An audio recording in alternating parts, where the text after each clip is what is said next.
नमस्कार। विशेष सन्दर्भमा म यहाँहरूलाई हार्दिक स्वागत गर्दछु। जीवराम भण्डारी। आज यहाँहरू सामुन्ने उपस्थित हुनुहुन्छ डाक्टर धवल शमशेर राणा। उहाँ राष्ट्रिय प्रजातन्त्र पार्टीको कार्य सम्पादन समितिका सदस्य हुनुहुन्छ। नेपालगञ्ज उपमहानगरपालिकाका मेयर अर्थात् प्रमुख। उहाँसँग आज म समसामयिक विषयमा केन्द्रित रहनेछु। उहाँले पोलिटिकल साइन्समा वाशिंगटन इन्टरनेसनल युनिभर्सिटीबाट राजनीति शास्त्रमा विद्यावारिधि पनि गर्नुभएको छ। नेपालको राजनीति अलिक बुझिन सक्नुको छ। रिसर्चरहरूका लागि योभन्दा उत्तम थलो हरियाली कुनै संसारको सायद कुनै देश त्यस्तो हुन सक्दैन। राजनीति यसो हेर्दा एक खाले नाटक मञ्चन भएको जस्तो देखा पर्छ, किनभने विचारवाद सिद्धान्त आदर्श कुनै चिजले छुँदैन, सबै चिज छ यहाँ। डाक्टर धवल शमशेर एउटा ल्याकत पनि राख्नुहुन्छ, त्यो राजनीतिलाई त्यसरी बुझ्ने हैसियत पनि राख्नुहुन्छ। निर्वाचित जनप्रतिनिधि पनि हो। उहाँसँग आज म अलिक खुलेर राप्रपाको आन्तरिक विषय, समग्र राष्ट्रिय राजनीतिक अवस्था, नेपालगञ्ज उपमहानगरपालिकाका कतिपय डेभलपमेन्टसँग सम्बन्धित विषय, उहाँमाथि लागेका केही आक्षेपहरूलाई पनि म उठान गर्नेछु। सर्वप्रथम म उहाँलाई स्वागत गर्छु। स्वागत छ यहाँलाई। धन्यवाद र सबै दर्शकवृन्दहरूलाई मेरो नमस्कार। अब म कहाँबाट सुरु गरेँ भने नि, राष्ट्रिय प्रजातन्त्र पार्टी परम्परा अलिक पेट्रियोटिक टाइपको, अनि अलिक डेमोक्रेसीको कुरा गर्ने, उदार प्रजातान्त्रिक सिस्टमको कुरा गर्ने लामै भयो। 46 को परिवर्तनपछि यसले राप्रपाको रूप धारण गर्यो। तपाईको आफ्नो राजनीतिक जीवनमा उतार चढाव यस्तो रह्यो नै, तर जनप्रतिनिधि तपाईँ त्यहाँको लोकप्रिय व्यक्ति भएको हुनाले तपाईँमाथि कुनै मेरो आग्रह पूर्वाग्रह या कुनै त्यस्तो विषय रहने छैन। म एकदम उदार हृदयका साथ जे देख्दछु त्यही विषय उठान गर्छु। राप्रपा नचल्ने भयो। अब तपाईँहरूको जुन अवस्था देखा पर्छ, 3 नेताहरूको एक ठाउँमा उभिएको जस्तो नि देखियो, तर चलायमान भएन। जसरी काङ्ग्रेस चलायमान छैन, कम्युनिस्टहरू नै सत्ता पक्ष र प्रतिपक्षको नि भूमिका निर्वाह गरिरहेछन्, नौटङ्की सारा प्रदर्शन भइरहेछ। काङ्ग्रेसले त्यो सशक्त जनताको आकर्षणको केन्द्र बन्ने काङ्ग्रेसले पनि प्रयास गर्न सकेन, अर्थात् सफल छैन। तपाईँहरू त झन् कता कता हुँदा हुँदा सूर्यबहादुरको छोरो सुनिल थापा, अब उनी समेत काङ्ग्रेसमा प्रवेश गरे। यसले के देखाउँछ भने गरी खाने पार्टी होइन रहेछ भन्ने अर्थ लाग्यो। डाक्टर साहबलाई बताइदिनु, तपाईँ राजनीति शास्त्रको एउटा अब्बल दर्जाको विद्यार्थी, वाशिंगटन इन्टरनेसनल युनिभर्सिटीबाट तपाईँले विद्यावारिधि पनि गर्नुभएको छ। राजनीतिको दर्शन अलग पक्ष छ। देखेको राजनीतिक तस्बिर एज अ सर्फेसमा, म कानुन र पत्रकारिताको विद्यार्थी, मैले यो देखेँ। तपाईँको सुनौ त कुरा। ठिक कुरा गर्नुभयो सर। नेपालमा राजनीतिक दलहरूले अहिलेसम्म जनताको मन जितेर अगाडि बढ्न नसकेकै इतिहास हो। त्यसमा अब म अरू पार्टीको कुरा नगरौँ, त्यो हाम्रो अगाडि छर्लङ्गै छ। अहिले यो नाटक जे भइराखेको छ कम्युनिस्टहरूको भित्र, कङ्ग्रेसकै आफ्नो एक प्रकारको सङ्घर्ष, पार्टीभित्रकै सङ्घर्ष भएर सशक्त प्रतिपक्षको भूमिका खेल्न सकिराखेको छैन। अब यिनको विषयमा म नजाउँ, आफ्नै पार्टीको विषयमा म जाउँ। एउटा एकदमै उत्कृष्ट सिद्धान्त, माटो, नेपालको माटोलाई सुहाउँदो आइडियोलोजी र राष्ट्रवादी पार्टी भएर यो निस्के हो।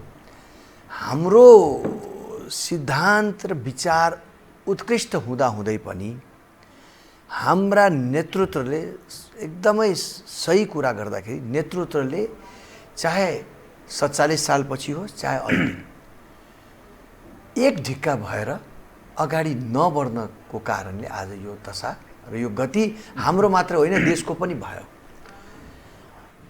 सुरुमै 2टा भएर निस्क्यो,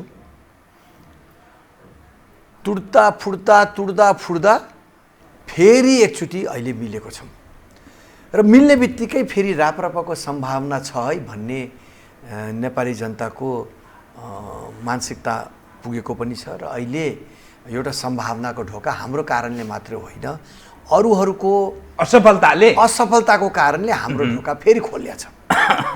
र ढोका खुल्दा खुल्दै पनि हामी मिलेको 4 महिना भइसक्यो, 4-5 महिना भइसक्यो र यो कोरोना पनि आयो बिचमा।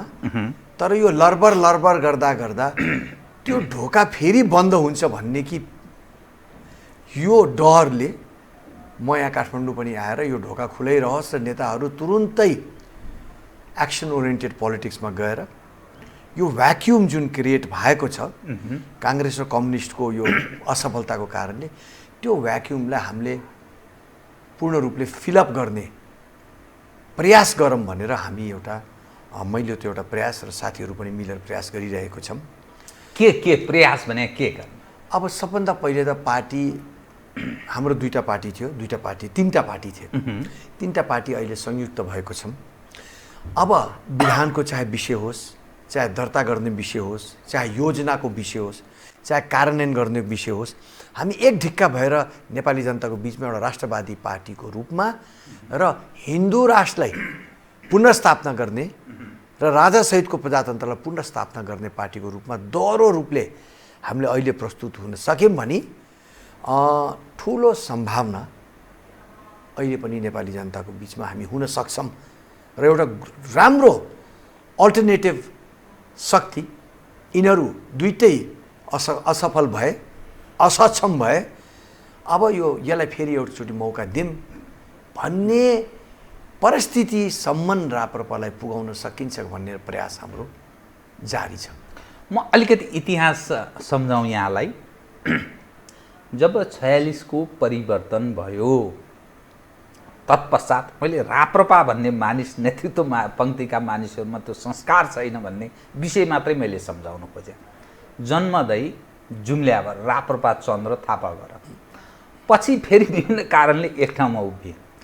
तत्पश्चात तेस्रो शक्तिशाली पार्टीको रूपमा संसदीय व्यवस्थामा स्थापित भयो 51 सालमा। 51 साल झन्नै 19% मत राप्रपाले एज अ पब्लिकको मत, पिपुलको मत, लोकप्रिय मत त्यति प्राप्त गरेको थियो।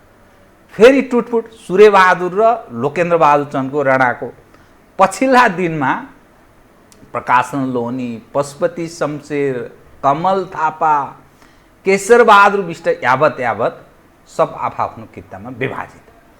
फेरि अहिले एउटा जो तपाईँहरूले प्रयास गर्नुभएको छ, एक त पञ्चायतमै असफल भएका मानिसहरू नेतृत्व पङ्क्तिमा, दोस्रो जो देखिएका मानिस छन् यिनलाई अब एक खाले नयाँ पुस्ताले यी त पहिले असफल भए हुन् नि भनेर आक्षेप लगाउने ठाउँ पनि छ। कसरी सम्भव छ बताइदिनुहोस् त। असफल काङ्ग्रेस ठिक छ, काङ्ग्रेस नेतृत्व असफल भयो, परीक्षणबाट असफल भयो, कम्युनिस्ट नेतृत्व परीक्षणबाट असफल भयो होला, तर राप्रपाका नेतृत्व झन् परीक्षणबाट हिजै मान्छेले दुनियाँले फालेको भयो नि त। अनि कसरी त्यो सम्भव छ ल बताइदिनुहोस्। होइन, पञ्चायत कालमा हाम्रो नेतृत्व असफल होइन, अत्यन्तै सफल नेतृत्व हो र तपाईँलाई पनि थाहा छ, हामी सबै नेपाली जनतालाई थाहा छ, सबै पञ्च नेपाली, सबै नेपाली पञ्च थियो। त्यो बिन्दुबाट राप्रपाले सुरु गर्न सक्या भए मैले भनिहालेँ नि, हाम्रो इतिहासै गलत फुटिङमा सुरु भयो, गलत कदमबाट हामी सुरु गयौँ, जुम्ल्या भएर निस्क्यौँ। हामी सुरुबाटै एक ढिक्का भएर बुद्धि पुऱ्याएर नेताहरूले अगाडि बढे भए आज यो देशको गति यस्तो हुन्थेन र हामीले देश चलाउने स्थितिमा हुन्थ्यो। तर दुर्भाग्यवश नेताहरूले बुद्धि पुऱ्याउन सकेनन् र आजको दिनमा पनि हामी यो देश ड्राइभ गर्न सक्ने, चलाउन सक्ने नेतृत्व हामीसित छ। अनुभवी नेतृत्व हुन्, पढा लेखा नेतृत्व हुन्, खर्या नेतृत्व हुन्, उहाँहरूलाई केही कमी छैन।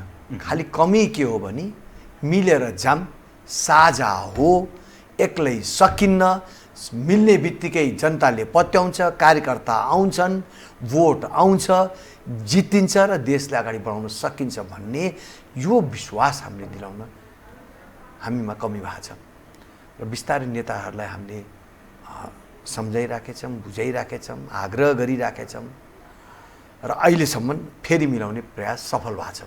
अब यहाँबाट द्रुत गतिमा पार्टीलाई अगाडि बढाउने प्रयासमा हामी छौँ। तर अब सूर्यबहादुर पञ्चायतकालको एक खाले हैसियत राखेकै नेता हुन्। अनि अलिअलि पछिल्लो समयमा सुनिल थापा उत्तराधिकारीको रूपमा काहीँ न काहीँ उनले एउटा छाडेर गए। सुनिल थापाले छोडिदिए, अब काङ्ग्रेसमा गए, काङ्ग्रेसमा पनि सहमहामन्त्री कि के महामन्त्री भएर जाँदै आज प्रवेश गरे। अब यो त एक हिसाबले त तपाईँहरूले मान्छेलाई त राख्न सक्नु भएन नि त। उनी कमजोर, राजनीतिमा उनको खास भूमिका त्यस्तो रहेन, युएनसिएममा जाहिर खाएका मानिस हुन्। तर सूर्यबहादुरको नाम सूर्यबहादुरको छोरा गयो रे भन्न त एक खाले सन्देश तपाईँहरूको गलत जाने भयो नि त। यसको अर्थ समस्या छ तपाईँको पार्टीभित्र भन्ने अर्थ लाग्यो। अरू पनि यसै गरेर छोड्दै गयो भने रहन्छ पार्टी। उहाँको पहिले एउटा कुरा एकचोटि लगाउँ न, सूर्यबहादुरजी हाम्रो संस्थापक हो, आदरणीय व्यक्तित्व हो। यो देशमा इतिहासमा उहाँले आफ्नो नाम दर्ज गरेर जानुभयो। उहाँको छोराको विषयमा मैले के भन्न चाहन्छु, मेरो अत्यन्तै निकटतम मित्र पनि हुन्, नातेदार पनि हुन्। उहाँलाई गणतन्त्रको भूत सवार थियो सुरुबाटै, र हिन्दू राष्ट्रको विषयमा पनि उहाँ धेरै चिन्तित हुनुहुन्थेन। मैले 2 वर्ष पहिले उहाँले गणतन्त्रको कुरा निकालिरहनुहुन्थ्यो। मैले 2 वर्ष पहिले उहाँको 1.5-2 वर्ष पहिले उहाँको घरमै गएर भने हो कि तपाईँले राजा सहितको प्रजातन्त्रको पार्टी, हिन्दू राष्ट्र बोकेको पार्टीमा गणतन्त्रको कुरा गरिरहेर फरक मत राखिरहनुहुन्छ। तपाईँले कङ्ग्रेसको कुरा गर्नुहुन्छ, बरु जानुस्। यो सल्लाह नै दिनुभएको। मैले सल्लाह दिएँ। 1.5 वर्ष भयो। अब उहाँले सुन्नु होला, उहाँलाई थाहा छ मैले कुरा गरेँ कि उहाँकै घरमा गएर तपाईँ बरु जानुस्, जाने हो भने यो घिचपिच गरेर भोलि महाधिवेशन आउँदाखेरि तपाईँलाई हराइदिन्छन् सबले। यो भुल नगर्नुहोस्, तपाईँ गलत ठाउँमा हुनुहुन्छ। यो विचारको हो भने ठाउँ अनुसारको नाच्नुपर्छ भन्ने यो विचारको ठाउँमा तपाईँको विचार मिल्दैन भन्दाखेरि उहाँले यो गलत हो, मैले भन्या छैन, मलाई यो बदनाम गर्न भन्यो, मेरो बुवाको लगानी छ, मेरो लगानी छ, म कहीँ पनि जानेवाला छैन भनेर उहाँले मलाई भन्नुभयो। त्यसो भए एउटा विज्ञप्ति निकाल्नुहोस्, यो सबै कुरा हावाजारी हो, मलाई बदनाम गर्न भनेको भने निकाल्नुहोस्, विज्ञप्ति गर्नु। उहाँले निकाल्नुभयो, निकाल्नु भएन थाहा छैन। तर यता 1.5-2 वर्ष आएर उहाँ जानुभयो। एक किसिमले पार्टीलाई घाटा त भयो। हाम्रो आदरणीय नेताको उहाँ छोरा हो, हामीले पनि गरेर नेता बनाइसकेका मान्छे हो, एउटा स्थापित भइसकेका मान्छे हो, पढा लेखेका मान्छे हो। तर जुन विचार लिएर हामी अगाडि बढिरहेको छौँ हजुर, जुन विचारलाई स्थापित गर्ने हाम्रो लक्ष्य छ, हाम्रो जिन्दगीकै लक्ष्य छ, त्यो लक्ष्यको विपरीत सोच उहाँको रहिरह्यो र उहाँलाई पनि पीडा रहिरहने र हामीलाई पनि पीडा रहिरहने स्थितिमा मैले जुन 1.5 वर्ष पहिले उहाँलाई आग्रह गरेको थिएँ, यो साँच्चै हो भने तपाईँ जाँदै ठिक हुन्छ। र उहाँ जानुभयो। हामीलाई त्यसको नकारात्मक असर त किन नपर्ने, जो जाँदा पनि एउटा सानो कार्यकर्ता गए पनि पार्टीकै मान्छे गए हो, उहाँ त पार्टीको नेतै भएको हुन्। मेरो शुभेच्छा छ, उहाँको शुभकामना छ। उहाँ जहाँ जानुभयो उहाँ सफल हुनुहोस्। अब कतिको के होला त्यो त अब समयले मात्रै बताउला। तर जे गर्नुभयो उहाँले हाम्रो लागि पनि ठिक गर्नु। एउटा म तपाईँलाई सोधौँ, राप्रपामा यो पछिल्लो समयमा चुनाव जितेका मान्छे छैन। तपाईँ आफ्नो त्यहाँको स्थानीय लोकप्रिय पनि भएको पढे लेखेको मान्छे, नेपालगञ्ज उपमहानगरपालिकामा तपाईँ मेयर अर्थात् प्रमुखमा जित्नुभयो। अरू सायद 2 ठाउँमा जिते जस्तो लाग्छ, धादिङतिर गाउँपालिका र अनि झापामा। अरू सबै ठाउँमा राप्रपा पत्ता साफ छ। तपाईँको जो सम्भावना छ नि, तपाईँ पूर्व महामन्त्री पनि हो राप्रपाको, तपाईँ जतिको मानिसलाई राजनीति गर्न, तपाईँ राजनीति पनि बुझ्ने त्यो लायकत राख्ने व्यक्ति, त्यो राप्रपामा तपाईँ किन बसिरहेको? त्यो अरू पनि ठाउँ छ नि, तपाईँलाई सम्भावना छ, विकल्प छ। तपाईँ त झन् चुनाव सूर्यबहादुरको छोरालाई त त्यत्रो वाह गरेर काङ्ग्रेस तयार छ भने तपाईँको लागि त झन् भयानकै होला, अथवा कम्युनिस्टहरू नै तयार होला। किन बसिरहेको तपाईँ राप्रपामा? सिद्धान्तको कारणले, आफ्नो विश्वासको कारणले। यही पार्टीबाट राजनीति सुरु गर्यो, धेरै माथि तल भयो, पार्टीले निकाली पनि दियो, धेरै कुराहरू भयो। तर यो देशको माटोलाई सुहाउँदो र हाम्रो जुन परम्परा छ, धर्मकर्म छ, रीतिरिवाज छ, यो सबैलाई पुनर्स्थापना गर्न यो पार्टीमा बसिरहन र यसलाई अगाडि बढाउनु पर्छ भन्ने मेरो आत्माले चाहेको छ। हो, म जहाँ जाँदा पनि म जित्छु, बुलाउँछन् पनि। तर गएर जित्ने मात्रै लक्ष्य होइन, हरेक मान्छेको एउटा मिसन हुन्छ, एउटा लक्ष्य हुन्छ। मेरो मिसन र मेरो लक्ष्य सनातन धर्म र सहितको हिन्दू राष्ट्र र राजा सहितको प्रजातन्त्र, तर राजनीति गर्ने राजा होइन, एउटा अभिभावकको रूपमा देशलाई एक ढिक्का बचाइरहने संस्थाको रूपमा राज संस्था चाहिन्छ। राजनीति गर्ने नेपालीका छोराछोरीले गर्ने हो, जनताका छोराछोरीले गर्ने हो, राज संस्थाले राजनीति गर्ने होइन। र हिन्दू राष्ट्र, हामी 90 बढी प्रतिशत भएको यो हिन्दूहरूको यो राष्ट्रमा नेताहरूले आन्दोलनको मागै नभएर ओभरनाइट रातोरात यो हाम्रो धर्मकर्म र हाम्रो परम्परा सिद्ध्याउने के अधिकार उहाँको? यो नेपाली जनताले जुन दिन बुझेको पनि हो, हामीलाई भोट पनि दिया हो, 24 सीट 27 सीट बनाइ पनि दिया हो राप्रपा नेपाललाई। तर हामीले आफ्नो कमजोरी पनि हाम्रो थियो, हामीहरूकै कारणले भन्नु पर्यो। जनताले त हामीलाई ठाउँमा पुर्याइदिएकै हो र फेरि जनताले हामीलाई सजाय दिएकै हो। झारेर एक सिटमा झारिदिया छ, झापामा राजेन्द्रजी जित्नु भएको छ, एक सिटमा झारिदिया छ। तर पुनः हामीले आफूलाई सच्याएर यो एजेन्डा छोडेका छैनौँ। अब गरेका गल्तीहरू हामी पुरा दोहोऱ्याउनौँ भनेर जनताका गएर हामीले आफ्नो मिसन छाडेको छैनौँ र यही मिसनको लागि आज म यो पार्टीमा बसिराखेको छु र बसिरहन्छु। तपाईँ विश्वस्त हुनुहुन्छ त? तपाईँ जुन आदर्शको कुरा गरिरहनु भएको छ, जुन तपाईँको मान्यता छ नि, हिन्दू राष्ट्र कुनै न कुनै ढङ्गको किङ क्यान डु नो रङ, यस्तो प्रकृतिको राज संस्थाको तपाईँ जो कल्पना गरिरहनु भएको छ, मानिसहरू 21औं सदीका नयाँ पुस्ता जनताका छोराछोरी एक नम्बरको नागरिक हुनुपर्छ। यो फ्रिडमको युग हो, यो स्वतन्त्रताको, यो प्रजातान्त्रिक युगमा किन अरूलाई भन्ने यस्तो विषय उठ्छ नि त। अनि तपाईँ आफ्नो जो गन्तव्यको जुन लक्ष्य तपाईँ राख्नु भएको छ त्यो सम्भव छ होइन? अब तपाईँकै म कुरालाई जवाब दिने खर्दाखेरि 21औं शताब्दीमा धनाढ्य देशहरू, प्रगति भएको देशहरूमा राज संस्था जीवित राखेका छन्। तमाम देश छन्, म नाम लिन चाहन्न, तपाईँहरूलाई पनि थाहा छ। अर्को कुरा, नेपालकै सन्दर्भमा जुन तपाईँले भन्नुभयो नि एक नम्बरको जनता छन्, भएको छन्, तिनको भूमिका र क्रियाकलापमा आज ठुलो प्रश्न चिन्ह लागेको छ। र राजा र रानी 600-700 राजा रानी किन पालिरहेछौँ हामी? एउटै राजालाई पाल्न सक्ने क्षमता छ कि छैन देशमा? यो 600-700 राजा रानी गाउँमा शुद्ध राजा रानी पाल्नुपर्ने स्थिति सृजना भएको छ। यो भार नेपाली जनताले बोक्न सक्छ कि सक्दैन? अर्को कुरा, जे कुरा सिक्किममा भयो त्यही कुरा यहाँ नहुन सक्ने भन्ने छैन हाम्रो नेताहरूको रवैया हेरेर। अब यो विषयमा धेरै डिपली म जान चाहेन, तर हामीलाई सबैलाई थाहा छ सिक्किममा के भयो। निर्वाचित जनसरकारले आफ्नो देशलाई अर्कोलाई ह्यान्डओभर गरिदियो, गाभ्ने निर्णय गर्यो, ह्यान्डओभर बुझाइदियो। त्यस्तो यहाँ नहोला भन्ने हामी सोच्नभन्दा, हाम्रो सोचभन्दा बाहिर छैन जुन परिस्थिति अहिले देश गइरहेको छ। त्यस कारणले एउटा राज संस्था, देश बचाइरहनको लागि पनि राज संस्था चाहियो, आफ्नो गद्दी बचाइराख्न पनि उसले देशलाई बचाइराख्छ र आर्थिक भार पनि कम पर्छ।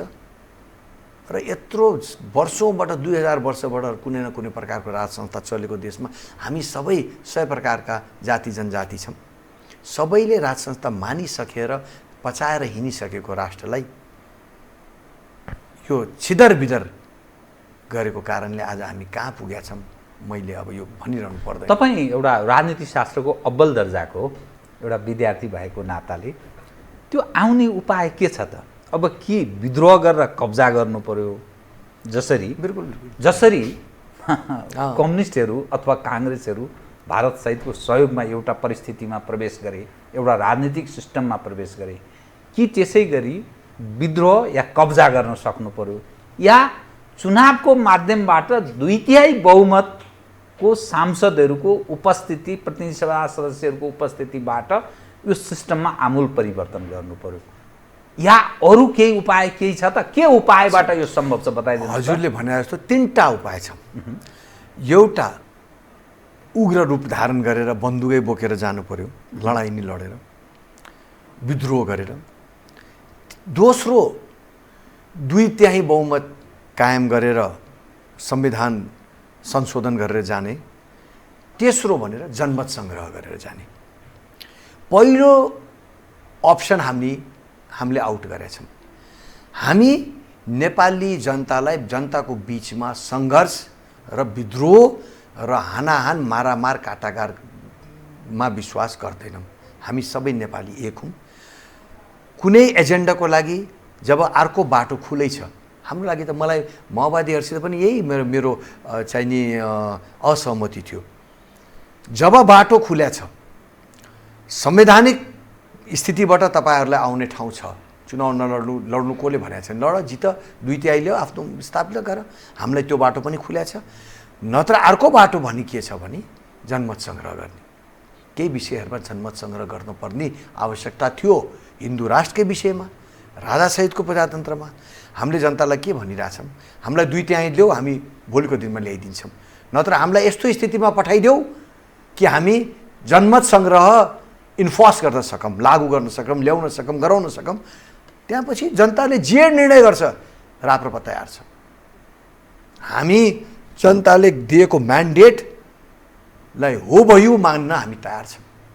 तर म्यान्डेट त जनतासित लिनु पऱ्यो नि। आन्दोलनमा उठ्दै नउठेको कुरा राति 12 बजे धर्मनिरपेक्षता भयो, राजासित सम्झौता गरेर सेफ ल्यान्डिङ गर्ने, आफू त्यस सत्तामा आइसकेपछि राज संस्थालाई घोर ठ्याक खुवाइदिने, त गलतै भयो नि। अन्डरस्ट्यान्डिङै भयो नि नेता र राजा र भारतको बिचमा। त्यस कारणले यो 3टा उपायमा 2टा उपाय हामी कहाँ ओपन छ र नेपाली जनताले हामीले आग्रह गर्दैछौँ कुनै न कुनै दिनमा हामी सफल हुन्छौँ र नेपाली जनताले तपाईँ बुझ्छ। विश्वस्त हुनुहुन्छ। म अब अलिकति समसामयिक विषयमा पनि केन्द्रित रहन्छु अनि नेपालगञ्ज उपमहानगरपालिकातर्फ पनि केन्द्रित रहन्छु। समसामयिक राष्ट्रिय राजनीतिक विषयमै जुन अवस्थामा नेपालको राजनीति प्रवेश गरेको छ नि, कम्युनिस्टहरू पार्टीभित्र नेपाल कम्युनिस्ट पार्टी नेकपा आफै किमकर्ते के हो के होइन, आफै सत्ता पक्ष र प्रमुख प्रतिपक्षको भूमिका निर्वाह गरिरहेछ। नेपाली काङ्ग्रेस सशक्त प्रमुख प्रतिपक्षको भूमिका निर्वाह गर्न सकिरहेको छैन। साना राजनीतिक दलहरू भूमिका सुन्ने त्यस्तो अवस्थामा छ र आम नेपाली नागरिक दुखी छन्। तपाईँ नेपालगञ्जको हुनुहुन्छ, सीमापारीबाट आउने र त्यहाँको अरू खाले समस्याहरू पनि देखा परेको छ। कोभिड-19 का कारण कोरोना भाइरसबाट पीडितहरूको सङ्ख्या बढोत्तरीमा छ।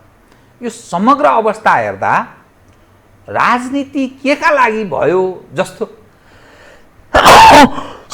Sorry I am so sorry के का लागि भयो जस्तो लाग्यो यहाँलाई? यो जनताले व्यवस्था परिवर्तन गर्यो। देश प्रगति गर्ला, हामी प्रगति गरौँला र 21औं शताब्दीमा जाँदाखेरि एउटा समृद्ध नेपालमा हामी प्रवेश लिएर जाउँला भनेर जनताले आशा गरेर यो व्यवस्था परिवर्तन गरेकै हो। तर जनताको आशालाई राजनीतिक दलका नेताहरूले डुबाइदिए, सिद्ध्याइदिए। आजको दिनमा तपाईँले भने जस्तो जनता पीडित छन्, जनता दुखी छन्, जनता निराश छन् र केही हदसम्म यसको जिम्मेवारी पनि जनता पनि हो नि। किनकि यो अहिले आएर देखा परेको होइन नि। 20 वर्ष यता हाम्रो प्रगति कसरी भइरहेछ हामीले सबैले देखिरहेका छौँ। अहिले जनता आजको दिनमा मात्र पीडित भयो होइन, आजको 10 वर्ष 15 वर्षबाट पनि जनता पीडित भएर आउँदैछ नि। जनताले बुझेकै छ र जनता पनि आज यो स्थिति देश आएकोमा जिम्मेवार छ। कसरी सोध्नुस्? भोलि चुनाव हुन्छ भने जित्छ कोन? जिताउँछन् को जनताले? यही अहिले हामी भन्छौँ असफल भए, हामी अहिले भन्छौँ यिनीहरू नालायक छन्, तर त्यही नालायकलाई त्यही असफललाई बहुमत अत्याधिक बहुमत दिएर जिताउँछन्। भ्रष्टाचार गरेको कारणले नेता जेल जान्छन्। छुट्दाखेरि 2000 जनताले 25 किलोको माला लगाएर स्वागत ठुलो युद्ध जितेर आछ भनेर त्योलाई कालो मोसो दलेर त्यसलाई फर्केर जनताको नजिकै आउन नसक्ने स्थिति बनाउन कहाँ कहाँ उहाँलाई ठुलो हामी स्वागत गर्छौँ। स्मगलर भनेको मान्छेलाई उपप्रधानमन्त्री बनाइदिन्छौँ, जेल गएका मान्छेलाई नेता बनाइदिन्छौँ। रोज भ्रष्टाचारका मुद्दाहरू आइराखेका छन्। पटक पटक तिनी नेताहरूलाई हामी जिताउँछौँ। किन जिताउँछौँ? मेरो पार्टी, मेरो स्वार्थ, मेरो छोराको नोकरी, मेरो श्रीमतीको नोकरी, मेरो ट्रान्सफर, मैले खाने पैसा, त्यति त हो न। त्यसको दोषी त जनता पनि छ नि। हरेक चुनावमा राम्रा मान्छे पनि उठ्छन्। किन तिनीहरूलाई जिताउनु? थाहा छ यो भ्रष्ट हो, भोलि यसले भ्रष्टाचारै गर्ने हो, रात दिन आफ्नै मुखले यसले पैसा खायो भनेर भन्ने मान्छेलाई अत्याधिक बहुमत लिएर त जनता जिताइदिन्छ। अनि मेसेज के जान्छ? नेतालाई गर्ने कामै यो रहेछ। त्यो जनतामा त्यो क्षमता विकास हुनका लागि नि एक शिक्षा, दोस्रो आर्थिक हिसाबले सबल, त्यो भएपछि ऊ कुनै दबावमा पर्दैन। विवेक, शिक्षाका कारण विवेक प्रयोग गर्न सक्ने क्षमता राख्दछ। आर्थिक सबल भएपछि स्वभावैले ऊ प्रलोभनको शिकार हुँदैन। तर अब जुन परिस्थिति छ अब त्यस्तै छ। यो अब तेस्रो विश्व अब विपन्न देशहरूको त समस्या यही छ। फेरि यस्तै भित्र डेमोक्रेसीको हामी कुरा गर्छौँ। त्यो एकदम त्यही विडम्बनै त्यो हो। एक दिनको खाना रक्सीको लागि आफ्नो भोट बेचिदिन्छन्। थाहा छ गलत गरिरहेको छु, थाहा नपा होइन।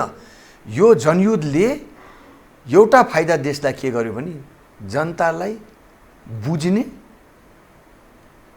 बनाइदियो। तल्लो तहसम्म एक एक गाउँमा जनताहरूले सबै कुरा बुझ्ने भइसकेका छन्। तर बुझेर पनि बुझ पचाएपछि के लाग्यो उपाय? मुखमा सबैको हुन्छ कि यो भ्रष्ट हो, त्यसैले जितेर आउँछ। सन्निकट तपाईँ कुनै त्यस्तो सम्भावना देख्नुहुन्छ? कुनै जुन अवस्थामा छ, किनभने नेपाल कम्युनिस्ट पार्टी नेकपाभित्र आन्तरिक रणको छ, काङ्ग्रेसमा पनि समस्या छ, काङ्ग्रेस आफै समस्यामा छ। तपाईँहरू अरू साना पार्टीहरू जो प्रयास गरिरहनु भएको छ तर भूमिका त्यस्तो देखा पर्दैन। जनतामा आतुर छ, ए हाम्रो अभिभावक कहाँ हो, के हो, हामी यो दिनानुदिन किन यस्तो अभिगतमा परिणत भयौँ? रेमिटेन्सबाट चल्ने मुलुक यो अर्को एउटा समस्याको रूपमा छ। उद्योग धन्दा, व्यापार व्यवसाय सब चौपट भएको स्थिति छ। कारुणिक दृश्य छ वास्तवमा। साँच्चै भन्ने हो भने सत्तारूढ दल आन्तरिक रणकोमा छ, जनता गौड छन्, उनीहरू आफ्नै राजनीतिक उद्देश्य प्राप्तिका लागि छन्। अरू पक्षहरू भूमिका अर्थात् सशक्त प्रतिपक्षको भूमिका निर्वाह गर्न नसकेको स्थिति छ। यो समग्र तस्बिरले हेर्दा मैले एज एउटा राप्रपाको नेता भन्दा पनि राजनीति शास्त्रको एउटा राम्रो विद्यार्थी भएको नाताले तपाईँ सन्निकट केही देख्नुहुन्छ यो अहिलेको अवस्थामा? सम्भावना छ। के सम्भावना छ? एउटा कस्तो हुन्छ भने एउटा समयमा जनताले कुरा बुझ्छन् र जनता प्रगति चाहन्छन्।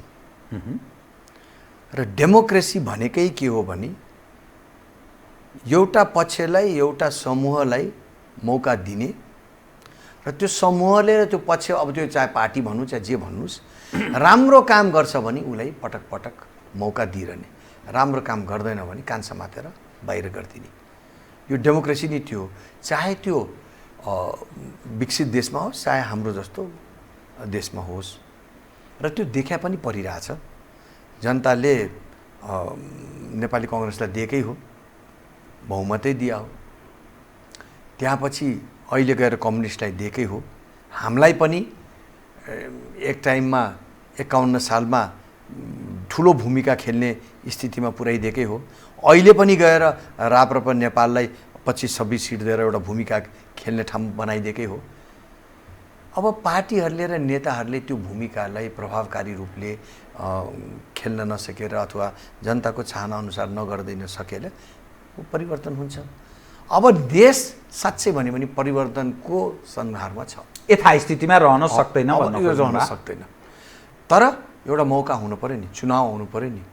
अहिले नि अब जनताले अब भनौँ न नेपाल कम्युनिस्ट पार्टीले अब झन्डै 2/3 बहुमत लिएर बसेको छ। बेसनी लडिरहेछन्। एउटाले अर्कालाई निकाल्ने बाहेक अब के सोच हुने, रोजै राख्ने कि नराख्ने को स्थितिमा के देशको विकास हुन्छ र जनताको विषयमा कहाँ सोच्ने विश्वास। उता काङ्ग्रेसमा पनि त्यस्तै छ, जनता गरून् के, चुनाव आए त केही गर्लान्, त्यो चुनाव आइसके पनि एउटा विकल्पको रूपमा आउनु पऱ्यो नि, कोही न कोही त देखिन पऱ्यो नि। त्यस कारणले यो विकल्प हुनको लागि प्रयास गर्नुपर्ने हो।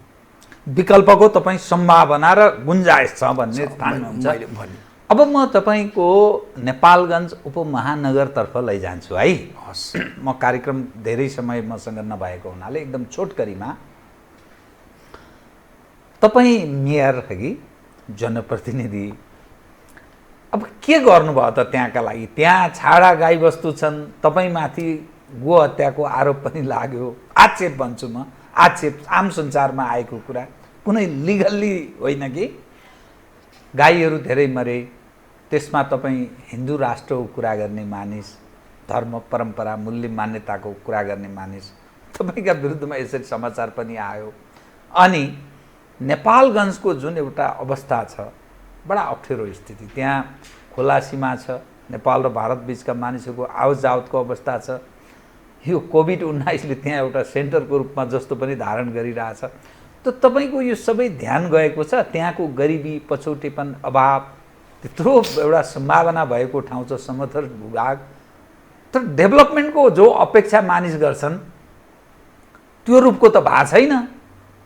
त्यो जो आश गरेका छन् नि, जुन ढङ्गको विकासको नेपाली जनले आश गरेका हुन्, अब तपाईँकै सन्दर्भमा कुरा गर्दा के गर्नुभयो त तपाईँले? ल, तपाईँले भन्नुभयो, अब म यसको जवाब दुई तिनवटै दिनुहोस् कृपया। ल, सबभन्दा पहिले त गाईको विषयमा, भारतबाट धेरै गाई चौपायाभित्र आएपछि एउटा व्यवस्थापन र ठाउँ परिवर्तन गर्नको लागि दैलेख पठाउन खोजेको क्रममा एक्सिडेन्ट भयो। म काठमाडौँमा थिएँ। दैलेख चाहिँ किन पठाउनु पर्नुभयो तपाईँ? यो कस्तो हुन्छ भने त्यहाँ ठुलो ठुलो चर्ने ठाउँहरू छन्, मठ मन्दिरहरू छन्, खुल्ला ठाउँहरू छन्, पहिले पनि पठाइसक्या हो। त्यहाँ लगेर तिनको रक्षा हुन्छ भनेर म त काठमाडौँमै थिएँ र धेरै लोड गर्दै ट्रकमा, र एउटा दुर्घटना, एकदम नितान्तै दुर्घटना भएको। त्यो बिस्तारै पहिले राजनीतिक विरोधीहरूले धेरै त्यसलाई प्रचारवादी गरे र बिस्तारै आयोगहरू, 2-3टा आयोगहरू बने, तर सबै आयोगको निष्कर्ष एउटा दुर्घटना भयो, एक्सिडेन्ट। स्थानीय गौशालाहरू त्यस्तो केही छैन त्यहाँ त्यो ढङ्गले? नै, त्यो ठुलो ठुलो त्यहाँ मन्दिर मठहरू छन्, त्यहाँ हामीले कुरै मिलाएर उहाँ मन्दिर मठहरूमा पठाउनु खोजेको हो। बिचमा धेरै हालिदिएर, ट्रान्सपोर्टरले धेरै हालिदिएर त्यो एउटा एक्सिडेन्ट भयो र धेरै छानबिन र मुद्दा परे, छानबिन भयो, 3-3टा आयोग, केन्द्रबाट आयोग भन्यो, के भन्यो, लगेर लडाएर मारिएको होइन भन्ने त्यो निष्कर्षमा पुगेर त्यो कुरो त्यत्तिकै स्थिति त्यो छ। अब विकासको कुरो गर्नुहुन्छ भने सर, हजुर यहाँ हुनुहुन्छ, तर म जाइरहन्छु अहिले, पछिल्लो समयमा चाहिँ गएको छैन। अहिले यही कुरा नेपालगञ्जको जनतालाई हजुरले सोध्नु पर्यो। हामीले नेपालगञ्जका 90% बाटो बनाइसक्यौँ, सबै नालानुली बनाइसक्यौँ, ठुल्ठुला पार्कहरू बनिसकेका छन्, विभिन्न कामहरू गरिसकेका छन्, एकदम समन्वयको परिस्थिति। त्यहाँ त हिन्दू मुसलमान, देशी मधेसी पहाडी बराबर छन्। त्यो बडा ब्यालेन्समा राख्नु, सामाजिक सद्भाव एकदमै राम्रो छ। कुनै पनि किसिमको, मेरो यो दोस्रो कार्यकाल हो नगर प्रमुखको हिसाबले। त्यहाँ पहिलो कार्यकालमा पनि सामाजिक सद्भाव खलबलेर दिएनौँ, योपालि पनि सामाजिक सद्भाव अहिलेसम्म खलबलेको छैन र सबै मिलेर एकदम प्रगतिको बाटोमा नेपालगञ्ज अगाडि बढेको छ। यो कुरा मलाई सोध्ने भन्दा पनि नेपालगञ्ज गएर हेर्दा हुन्छ र नेपालगञ्जको जनतालाई सोध्ने हुन्छ। त्यहाँ विकासको क्रममा सबै पार्टी एक, सबै जनप्रतिनिधि एक, र तीव्र गतिले त्यहाँ विकास भइरहेको छ। अनि कोभिड-19 को विषयमा एक टाइमसम्म के पनि देखेन। आकस्मिक रूपले देशमा पहिलोचोटि 23 जना त्यही देखियो, हाहाकार मच्यो, फेरि बिस्तारै कन्ट्रोल भएर हामी कहाँ 0 भयो। अहिले फेरि फ्याट्टफुट्ट देखिराखेको छ, तर त्यस्तो आक्रान्त हुने स्थिति, एकदमै डरलाग्दो भयावह स्थिति अहिले कोभिडको छैन, कन्ट्रोलमै छ। र बिस्तारै फेरि हाम्रो त्यो क्षेत्रको आर्थिक इकोनोमिक परिस्थिति अगाडि बढ्दैछ र हामीले कोरोनालाई पचाएर यहाँ सामाजिक दूरीहरू मेन्टेन गरेर अगाडि बढ्नुपर्छ भन्ने मनस्थितिमा हामी छौँ, न कि कोरोनाको डरले देश र जनतालाई बन्द गरिदिने। कति दिन बन्द गरिदिने? मान्छेले खान पर्यो, कमाउनु पर्यो, बच्चा पाल्नु पर्यो, त्यस कारणले डराएर कति दिन घर बस्ने। बिस्तारै हामीले सबै सुरक्षा अपनाएर हाम्रो आर्थिक गतिविधिलाई पनि अगाडि बढाउनु पर्छ भन्ने मनस्थितिमा हामी छौँ र त्यही स्थितिमा हामी अगाडि बढिरहेको छौँ। अनि त्यो जो खुल्ला सीमा छ नि, त्यो व्यापारिक केन्द्र पनि हो भारत। किनभने हाम्रो निर्भरता, यो धेरै मान्छेलाई पस्दैन, हाम्रो भारत निर्भरताको कुरा गर्दा धेरैलाई पस्दैन। अब उद्योग धन्दा व्यापार व्यवसाय सबै उतैबाट छ, अब निर्भरता छ त छ। अब त्यो कुरा, अब त्यो अहिलेको स्थिति कसरी म्यानेज गर्नुभएको छ? किनभने भारतमा कोरोना भाइरसबाट धेरै मानिस सङ्क्रमित छन्, नेपालीहरू कामको लागि पारी जान्छन् र तिनीहरू फर्कने क्रममा त्यसले सङ्क्रमणलाई झन् बढाउने खतरा भएको हिमाल पहाडसम्म त्यही मार्ग भएर जान्छ। के भयो भने भारत, मित्र राष्ट्र भारतबाट 10 लाख जनता फर्किन कति नदिने, आफ्नो छोराछोरी, आफ्नो बालबच्चा भारतमा काम गरिरहेछन्, पैसा पठाउने ज्यालसम्म हामी खुसी हुने र भोलि त्यो देशमा सङ्कट परेर हाम्रो देश फर्किन दिन्नौँ भन्न त पाइएन नि। कसरी व्यवस्थापन गर्नुभयो तपाईँले? अब केही दिनसम्म त रोक्यौँ, केही दिनसम्म हामीले क्वारेन्टाइन बनायौँ, तर मानसको बाढ आउने स्थितिमा हामीले बर्डरमै होल्डिङ एरिया बनायौँ। होल्डिङ एरियामा तिनीहरूलाई एउटा आरडिटी टेस्ट गरायौँ, ज्वरो जाँच्यौँ र सम्बन्धित जिल्लामा बसमा हालेर डाइरेक्टली पठायौँ, क्वारेन्टाइन आफ्नै जिल्लामा गरेर जानुस् भनेर। र अहिले भारतबाट गाडीको व्यवस्था चाहिँ तपाईँले आफै गराउनु अथवा उपमहानगरपालिकाले गर्यो? होइन, हामी सबैले त्यहाँ सबै मिलेका छौँ, पुलिस प्रशासन, एनजिओहरू सबैले सहयोग गरे, नगरपालिका पार्टीहरू सबै मिलेका छन्। हामी सबैले मिलेर त्यो बसको व्यवस्था मिलाउँदै हामीले त्यो सङ्कट पार गऱ्यौँ। र अहिले चाहिँ नि फ्याट्टफुट्ट मात्रै भारतबाट काम गर्नेहरू आउँछन्, तिनलाई हामी डाइरेक्टली हामी उहाँहरूको जिल्ला पठाइदिन्छौँ, पठाउनै पर्यो, गर्दै पर्यो। त्यो चोरी निकासी र अव्यवस्थित बसोबास, सडक विस्तारको क्रममा देखा परेका कतिपय समस्याहरूको बारम्बार त्यहाँ विषय उठ्ने गर्छ, त्यो के छ स्थिति? चोरी निकासी त हेर्नुहोस्, यो 800-900 किलोमिटर भएको ओपन बर्डर पनि हाम्रो कस्तो छ भने खेतको आधा भाग भारतमा, आधा भाग नेपालमा, आधा गाउँ नेपाल, आधा गाउँ भारतमा। अब एउटा आली आधा नेपाल आधा भारतको भावेलमा बडा गाह्रो छ। तर हाम्रो सशस्त्र प्रहरी बलले त्यहाँ गस्ती गरेर धेरै हदसम्म हामी सफल भएको छौँ चोरी निकासी। तैपनि यत्रो ओपन बर्डरमा ठ्याप्पै बन्द गर्न सक्ने स्थिति छैन र उताबाट आउने व्यक्तिहरूले कोरोना बोकेर आइराखेछन्, आफ्नो घर नआइज भन्न सकिन्न। त्यस क्रमले हाम्रो पहाडी जिल्लाहरूमा पनि अहिले देखियो। अब बिस्तारै यो कन्ट्रोलमा जाँदैछ र जान्छ। अब म कार्यक्रमको ठिक अन्त्यमा त्यो उपमहानगरभित्रका उद्योगी, व्यापारी, व्यवसायी र कतिपय मानिस यो पछिल्लो कोभिड-19का कारण बेरोजगार भएको र आर्थिक हिसाबले बडा विपन्न अवस्थामा पनि होलान्। म किनभने अहिले पछिल्लो स्थितिमा म पुग्न पाएको छैन, त्यस कारण त्यो अपडेट छैन कि म। तर एज अ होल देशको अवस्था त्यस्तै छ। यहीँ काठमाडौँमै तपाईँ मागेर मानिसहरू यति खाइरहेछन्, सरकार खान नपाएर मान्छे मरि पनि रहेका छन्। पशुपतिमा अहिले जानुहोस्, हजारौँ हजार ती भिख मागेर त्यहाँ गुजारा गरिरहेछन्। भिख माग्नेहरूको कोही छैन अब यहाँ भिख माग्ने भनेर सरकार एकदम लज्जास्पद ढङ्गले त्यो भाषण गरेर सरकार नेतृत्व पङ्क्तिका मानिसहरू हिँडिरहेछन्। त ती कोभिड-19का कारण पीडामा रहेका व्यापारीहरू, उद्योगीहरू, बेरोजगार मानिसहरू र डे टु डे गुजारा काम गर्न नपाएर अप्ठ्यारोमा परेका मानिसलाई के गर्नुभएको छ तपाईँले? मैले अघि नै निवेदन गरिहालेँ नि हजुरलाई, हामीले आर्थिक गतिविधि बन्द गर्न दिएनौँ। रेगुलर सुचारू कोरोना हुने बेलामा पनि हामीले 2-3 दिन हामीले निषेधाज्ञा जारी गऱ्यौँ।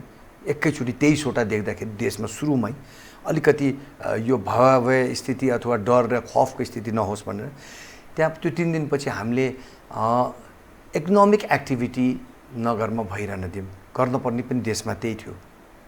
हामी यसबाट लुक्ने डराउने भन्दा जनतालाई सम्झाएर बुझाएर इकोनोमिक एक्टिभिटी, आर्थिक कारोबार गति लिइरहनुपर्छ। के खाने जनताले? उता रेमिटेन्स नआउने, तेस्रो मुलुकबाट पनि भारतबाट हजारौँको सङ्ख्यामा युवक र युवतीहरू देश फर्किने, सबै आर्थिक स्थितिहरू कारोबार बन्द गरिदिने, अनि भुकमरी नभए के हुन्छ त? यो नेपाल जस्तो देशले हामी त्यसलाई अफोर्ड गर्न सक्दैनौँ। इकोनोमिक परिस्थिति हामीले रोक्न सक्दैनौँ। सुरक्षा गर्दै, सामाजिक सुरक्षा डिस्टेन्सहरू मेन्टेन गर्दै आर्थिक गतिविधि रोक्न हुँदैन। आज बस नचले कति महिना भयो, हजारौँ बसका चालकहरू, तिनका कन्डक्टरहरू, खलासीहरू के खाने? हामीले यो विचार गरेको छौँ। हामी केही छन् नेताहरू आफ्नो गाडीमा बसेर मन्त्रालयमा बसेर बन्द भयो सब भनेर कति सजिलो छ। त्यस बेला पनि चलिरह्यो, त्यहाँ दिनानुदिन सबै गतिविधि चलिरह्यो। हामीले केन्द्रले जस्तो खालको नीति बनाए पनि तपाईँले आफ्नो ढङ्गले स्थानीय तहमा सञ्चालन गर्नुभयो।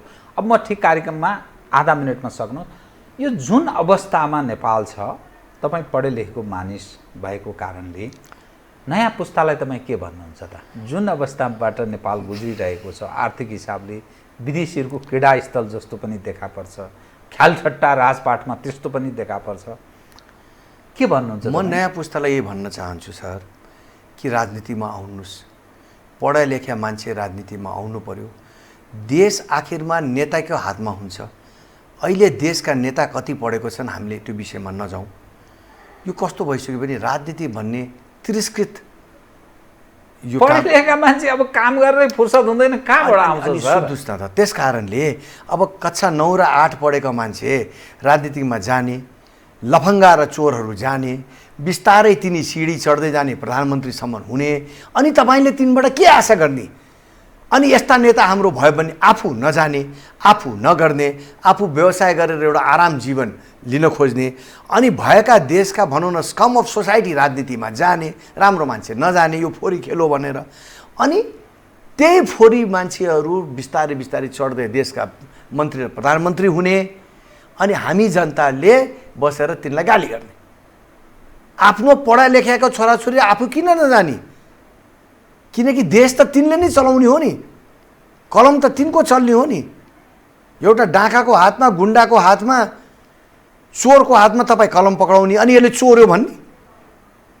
त्यस कारणले एजुकेटेड वर्गलाई, पढा लेखा वर्गलाई यसमा ध्यान दिने, आफू पनि देशको समृद्धिको लागि त्याग गर्ने र आउने राजनीति फिल्डमा, र जो आउन चाहन्नन् राम्रो व्यक्तिहरूलाई अगाडि बढाउने हामी सबैको जिम्मेवारी हो भन्ने मेरो पढा लेखा व्यक्तिहरूलाई मेरो आग्रह यही हो। हस्, धन्यवाद छ है। सबैलाई नमस्कार, सबैलाई धन्यवाद र धन्यवाद छ।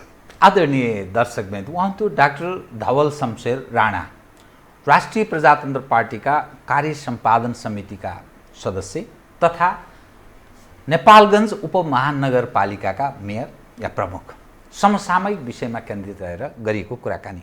म सहित मेरो सम्पूर्ण युनिटलाई कार्यक्रमबाट बिदा दिनुहोस्, तर यो हो टेलिभिजन, हेर्दै रहनुहोला। नमस्कार।